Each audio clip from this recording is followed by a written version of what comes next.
उत्तर प्रदेश की पुलिस के सब तरफ चर्चे होते हैं। कहा जाता है कि उत्तर प्रदेश में माफिया थर थर कांपते हैं और पुलिस का इकबाल बुलंद हो चुका है। पुलिस का इकबाल बुलंद है, लेकिन पुलिस का जो सिस्टम है वो उतना ही फेल है। बाराबंकी में हुई एक घटना इसकी एक नजीर है। कल एक पीड़ित बालिका ने उसके साथ दुराचार के प्रयास करने वाले व्यक्ति के द्वारा बार बार धमकाए जाने के बाद आत्महत्या कर ली। पुलिस ने उसे फिर नाटकीय घटनाक्रम में गिरफ्तार किया और उसके बाद वो भागने लगा तो एनकाउंटर में उसके पैर में गोली मार दी। पीड़िता को न्याय मिलेगा नहीं मिलेगा ये तो बात की बात है, लेकिन उसकी इस घटनाक्रम में जान चली गई। उसके परिवार ने अपनी एक बेटी खो दी और वो अपने मन के अंदर ये मलाल लेकर चली गई कि सिस्टम से उसको न्याय नहीं मिल पाया। क्या है पूरी घटना हम आपको बताते हैं। बाराबंकी जनपद के हैदरगढ़ कोतवाली का एक गाँव है। वहाँ पर एक बालिका अपनी माँ के साथ सो रही थी।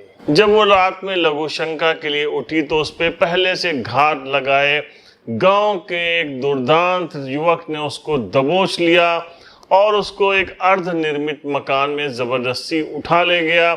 उसके साथ दुराचार करने का प्रयास कर रहा था कि तभी शोर सुनकर कोई महिला वहां पहुंच गई।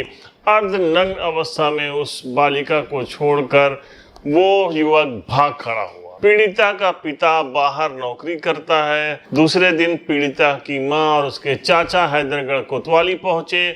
वहां उन लोगों ने युवक सोनू की शिकायत की, मगर पुलिस ने कोई कार्रवाई नहीं की और उन्हें आश्वासन देकर तड़का दिया।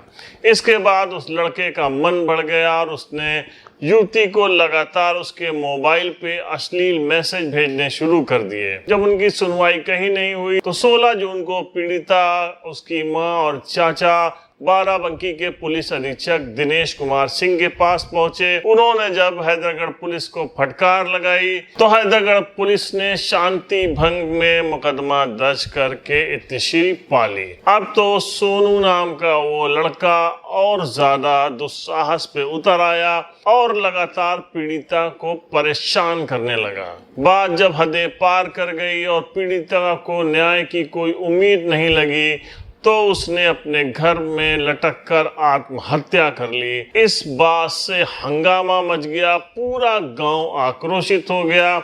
जब हैदरगढ़ कोतवाली पुलिस वहां पहुंची तो गांव वालों ने उनको दौड़ा लिया। गांव वालों ने पोस्टमार्टम कराने से सीधे तौर पर इनकार कर दिया। आक्रोश बढ़ता देख बाराबंकी के पुलिस अधीक्षक दिनेश कुमार सिंह मौके पर पहुंचे। पहले तो उनका स्टेटमेंट आया कि थाना हैदरगढ़ पर 17 जून को एक अभियोग पंचित किया गया था 376/511 IPC का। उसमें अभियोग पंचित करके आवश्यक वैधानिक कार्रवाई की जा रही थी। पीड़िता का मेडिकल कराया जा चुका था और 164 का बयान आज दर्ज होना था। अभियुक्त को आज प्रातः हिरासत में लेकर पूछताछ की जा रही थी। इसी बीच खबर आई कि जो पीड़िता थी अपने घर पर ही वो वहाँ पे हैंग कर गई, सुसाइड कर ली। इस संबंध में भी जाकर के पूरी जानकारी करके आवश्यक वैधानिक कार्रवाई की जा रही है। कुछ देर के बाद जब उनको पूरी कहानी समझ में आई तो उन्होंने विवेचक योगेंद्र प्रताप सिंह को निलंबित कर दिया। पुलिस अब होश में आ चुकी थी। पुलिस ने हैदरगढ़ के उस गांव में पहुंचकर सोनू का घर जो है सीज कर दिया और उसकी छापेमारी शुरू की। कुछ ही देर में पुलिस ने सोनू को ढूंढ निकाला। जब चारों तरफ पुलिस की किरकिरी हो रही थी तो पुलिस को समझ में आया कि उसने इस घटना में बड़ी चूक कर दी है। पूछताछ के दौरान सोनू के मोबाइल चेक किया गया तो पता चला कि उसके पास एक असलहा है। अब रात में पुलिस लगातार वैसी घटनाएं जो उत्तर प्रदेश में हो रही हैं उसी तरीके का उस असलहा ढूंढने के लिए पुलिस उसको उसके गांव लेके गई। उसके बाद अचानक सोनू भाग खड़ा हुआ। कुछ देर के बाद जब उसको ढूंढा गया तो वो पूर्वांचल एक्सप्रेसवे के कहीं छिपा हुआ था। पुलिस को देख उसने फायरिंग शुरू कर दी और उसके बाद पुलिस ने भी गोली चलाई जो सोनू के पैर में लगी। थाना हैदरगढ़ पर गिरफ्तार मुकदमा का संख्या 199/23 और 208/23 का अभियुक्त सोनू निवासी बेहटा जब पूछताछ की जा रही थी और उसी क्रम में उसके मोबाइल के जब तमाम चैटिंग्स और उसमें जो फाइल्स में चीज़ें थी उसको देखी जा रही थी तो उसमें एक तमंचा मिला था, फोटो। उससे पूछताछ किया गया तो उसने बताया कि ये तमंचा भी मेरे पास है और उसने फिर बताया कि हम खुला जगह पर रखे हैं। उसी गांव के पास जब जाकर उसको बरामद करने का प्रयास किया जा रहा था उसी दौरान जैसे ही बरामद हुआ वो लेके भाग गया। पुलिस ने तक बहुत खोजा। लगभग 10 बजे की बात थी लेकिन वो पकड़ में उस वक्त नहीं आ सका। लगातार आसपास से कई थाने की टीमों और पुलिस द्वारा कॉम्बिंग की जा रही थी। उसी क्रम में ये पूर्वांचल एक्सप्रेस के नीचे दिखाई पड़ा। पुलिस पार्टी ने जब इसको घेरने का प्रयास किया तो इसने पुलिस पार्टी पर फायरिंग कर दिया। आत्मरक्षार्थ पुलिस द्वारा की गई क्रॉस फायरिंग में इसके पैर में गोली लगी। इसको इलाज के लिए डिस्ट्रिक्ट हॉस्पिटल में लाया गया है, जहां ये चिकित्सारत है और अन्य आवश्यक वैधानिक कार्रवाई की जा रही है।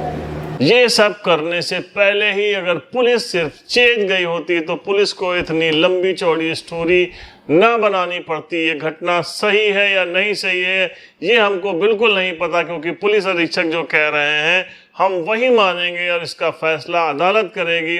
लेकिन ये सबको पता है कि इस मामले में अगर पुलिस ने चूक नहीं की होती, समय रहते पीड़िता का बयान दर्ज किया होता, मुकदमा दर्ज किया गया होता, आरोपी को सही समय में गिरफ्तार कर लिया होता तो उसका दुस्साहस नहीं बढ़ता। और इन सब के बीच में एक पीड़िता, एक हमारी बेटी, हम सबसे न्याय की उम्मीद लगाए हुए इस दुनिया से रुखसत हो गई। आज वो हमारे बीच में होती है और आरोपी कटघरे के पीछे होता, तो हमारी पुलिस को अपने इकबाल के साथ साथ इस सिस्टम को भी सही करना होगा। बाराबंकी से परवेज अहमद की रिपोर्ट।